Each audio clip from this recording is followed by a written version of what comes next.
नमस्कार दोस्तों, आपका स्वागत है विकास एजुकेशन चैनल में, जो विकास विद्या मंदिर संस्थान दांतरी के द्वारा संचालित है। कल विगत 2 दिनों में हमने संख्याओं के बारे में जानकारी प्राप्त की।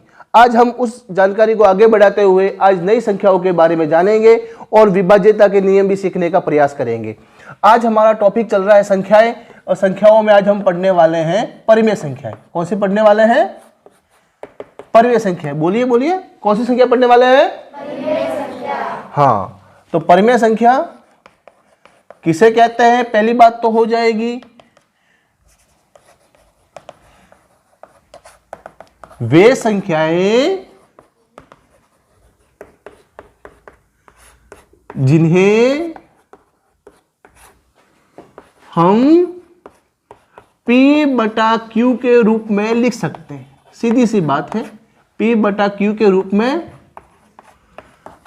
लिख सकते हैं।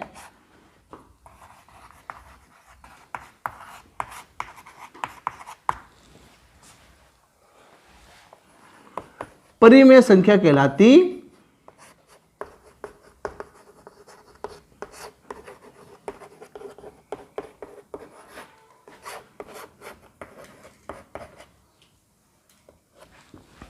ठीक है। जैसे उदाहरण के तौर पे देखें तो A/B,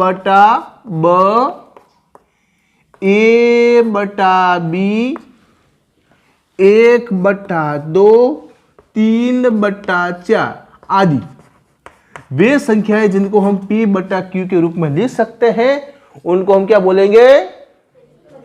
परिमेय संख्याएं। अब बात करेंगे अपरिमेय संख्याओं की।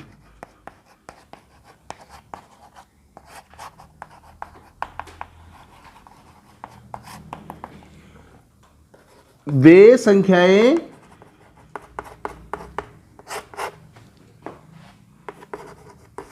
जिन्हें हम P/Q के रूप में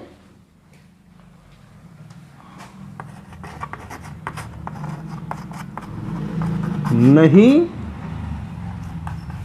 लिख सकते, वे संख्याएं जिन्हें हम P/Q के रूप में नहीं लिख सकते हैं, उन्हें अपरिमेय संख्या कहते हैं। क्या कहते हैं? अपरिमेय संख्या।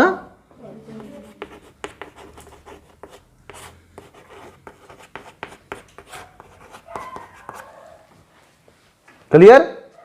क्या बात है? आपको समझ में आई कि परिमेय संख्या किसे कहते हैं और अपरिमेय संख्या किसे कहते हैं? ठीक है। अब अपने मौखिक परीक्षा में या लिखित परीक्षा में प्रश्न पूछा जाए, बताओ बच्चों परिमेय संख्या और अपरिमेय संख्या में अंतर बताओ, तो हमको क्या लिखना है? मेरे पीछे पीछे बोलिएगा। वे संख्याएं जिन्हें हम P/Q के रूप में लिख सकते हैं, उन्हें परिमेय संख्या कहते हैं। वे संख्याएं जिन्हें हम P/Q के रूप में नहीं लिख सकते हैं, उन्हें अपरिमेय संख्या कहते हैं। क्लियर हो गया दिमाग में? अब परिमेय और अपरिमेय की मैंने परिभाषा लिखवा दी है। अब इसके बारे में जो प्रश्न होंगे वो आपको मिल जाएंगे। अब मैं चलता हूं, सीधी सी बात है, आज मैं आपको लेके चलता हूं विभाज्यता के नियम की तरफ। ठीक है। कल ये बिंदु बाकी रह गया था, सो आज हमने ये बिंदु क्या कर लिया? क्लियर कर लिया। मैं इसको साफ कर रहा हूं, आपको स्क्रीनशॉट पे मिल जाएगा, स्क्रीनशॉट ले सकते हो। नहीं लिख, हमारे विकास विद्या मंदिर जो ग्रुप है उसके ऊपर आपका ये आ जाएगा मैसेज, जो लिखा हुआ है वो मैसेजिंग हो जाएगी और इसके संबंधित प्रश्न आपको मिल जाएंगे। ठीक है।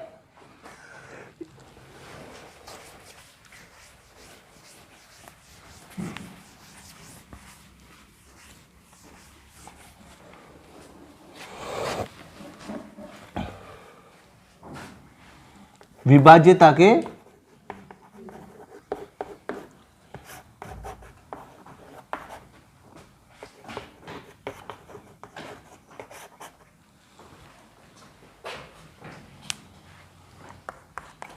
दो से विभाज्य था, 2 से वे संख्याएं देखिएगा। अब आज थोड़ा सा क्या होता है, अभी इतनी बड़ी संख्या जाती है, 6-7 अंकों की संख्या जाती है, हमारे हाथ पैर फूलने लगते हैं। अरे यार, इसमें 2 का भाग जाएगा कि नहीं जाएगा, इसमें 3 का भाग जाएगा कि नहीं जाएगा, 4 का भाग जाएगा कि नहीं जाएगा, तो हाथ पैर फूलने शुरू हो जाते हैं। एक हम रिवीजन की प्रक्रिया में चल रहे हैं, तो आपको बहुत चीज़ों के बारे में जानकारी होगी, लेकिन हाथ पैर नहीं फूले और हमको संख्या देख कर ही पता चल जाए कि इसमें 2 का भाग जाएगा कि नहीं जाएगा, इसमें 3 का भाग जाएगा कि नहीं जाएगा, इसमें 5 का भाग जाएगा या नहीं जाएगा, इसमें 2 और 3 का भाग जाएगा या नहीं जाएगा, या 6 का भाग जाएगा या नहीं जाएगा, या 10 का भाग जाएगा कि नहीं जाएगा, उस संख्या को देखते ही पता चलना चाहिए। तो उसके लिए हम क्या करेंगे, 2 से विभाज्यता का नियम है वे संख्याएं जिनके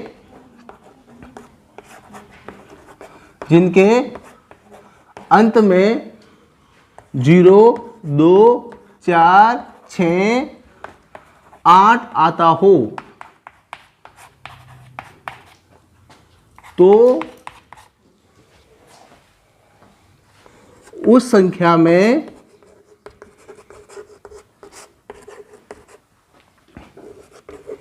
दो का भाग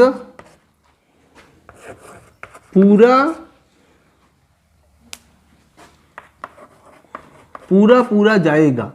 जैसे देखिएगा, किस बात का ध्यान रखेंगे, वे संख्याएं जिनके अंत में 0, 2, 4, 6, 8 आता हो, उसमें 2 का भाग पूरा जाएगा। उदाहरण के तौर पे देखिएगा, मैं आपके सामने संख्या लिख रहा हूं 6, 7, 8, 9, 3, 0। क्या इसमें 2 का भाग जाएगा कि नहीं जाएगा? जाएगा। क्यों जाएगा? क्योंकि इसकी जो इकाई का अंक है वो क्या है? 0। क्या है? 0 है। 0 है तो 2 का भाग जाएगा, पक्का पता चल गया। अब मैं एक और संख्या लिखता हूं, जैसे 5, 8, 7, 6, 3, 6। क्या इसमें 2 का भाग जाएगा? क्यों जाएगा? क्योंकि पीछे 6 है। हमारे नियम के अनुसार ये जो बातें बन रही है, अर्थात इसमें यह संख्या में 2 का भाग जाएगा, पक्का पूरा का पूरा जाएगा। अब सर आपने लिख तो दिया, प्रत्यक्ष को प्रमाण की क्या आवश्यकता? जो सामने है उसको प्रमाण की जरूरत नहीं होती। अब एक बार चेक करके देते, जाता है कि नहीं जाता, चेक करके देखो। 2 का भाग 2, 2 दूनी 4, 1 बचा, 2 नाम 18, 2 तिया 6, 2 अठे 16, 2 एकम 2, 2 अठे 16। गया भाग पूरा का पूरा भाग गया कि नहीं गया? गया। तो अर्थात वे संख्या जिनके अंत में 0, 2, 4, 6, 8 आता हो, तो उस संख्या में 2 का भाग पूरा जाएगा। ये होता है 2 से विभाज्यता का नियम।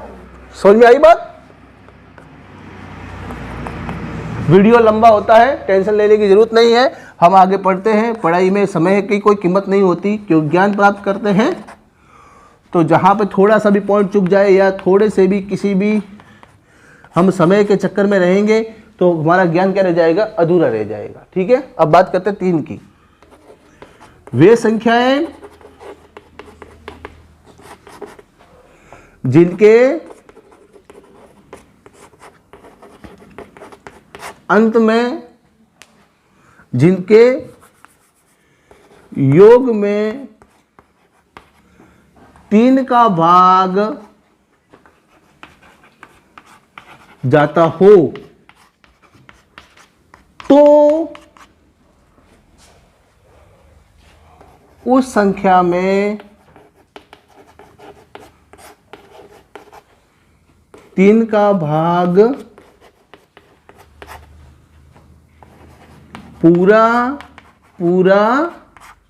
जाएगा। कैसे? देखिएगा। सबसे पहली बात, संख्या लिखते हैं एक उदाहरण के तौर पे 8, 7, 4, 3। इनको जोड़ो।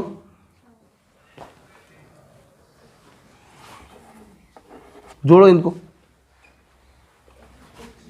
8 + 7 + 4 + 2 मन में जोड़ना है, पर मैंने यहां पे जोड़ के रूप में लिख दिया।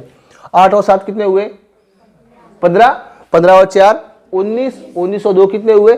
21। क्या 3 के पारे में 21 आता है? आते हैं? 3 से 21 कटता है तो 8742 भी कटेगा 3 से। पता चला आपको? एक लिखा, एक और लिखता हूं। क्या इसमें 3 का भाग जाएगा? करो, चेक करो, जोड़ो इसको। 9 और 5 कितने हुए? 9 और 5 14, 14 और 6 20, 20 और 4 कितने हुए? 24। क्या 3 का भाग 24 में जाता है? जाता है। 8 या 24, अर्थात इस संख्या में भी 3 का भाग पूरा पूरा जाएगा। अब मैं एक और संख्या लिखता हूं।